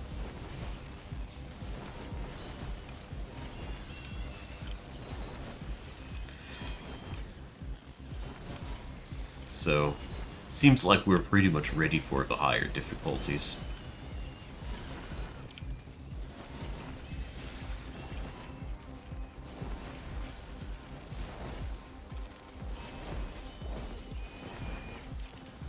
Yeah, the good old Poison Doom combo is just not getting old.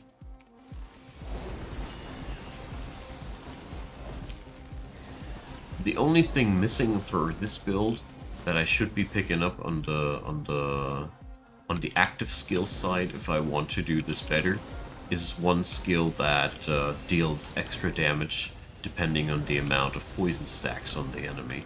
I don't know if there's a counterpart for Doom stacks as well. I wouldn't be too surprised if so. And that would be a good complement too. Because dot stacks are served best if you have a skill that hits harder the more dot stacks an enemy has. It's one of the most supreme add-ons.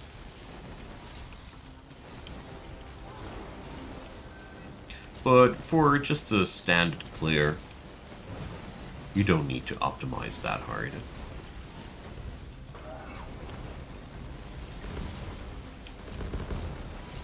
That's looking good.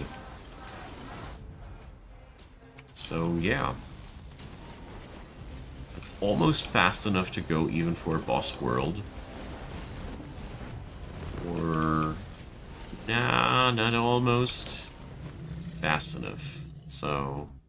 wow. Not bad. Not bad at all. So we unlocked this Great Sword of Corruption. Contagion. So, causing all stacks of poison, deal a percentage of their damage instantly and removes them. This is an interesting one as it purges. Shadow Grasp, pull. And a proc on those stacks too. So, we have ways to explode them stacks now. That's pretty interesting too. But most importantly, Mr. Death Knight, show me your unique skill. The Death Knight may now collect souls from his victims, which can be sacrificed to summon the remaining 3 Ebon Knights to fight at his side. Ooh, that sounds badass. So, well... yeah, Alexander, I can only say Soulstone Survivors is something special. Thank you. I have always been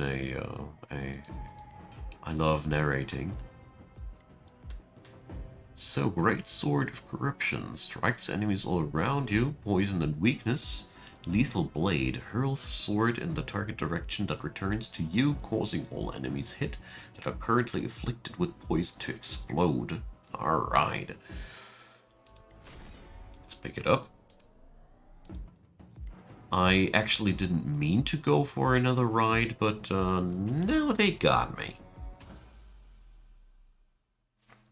Or, well, you know what? We're going to say goodnight for today. This is not a smart thing to do. I appreciate you guys hanging out. Thanks everybody for being a good company, and have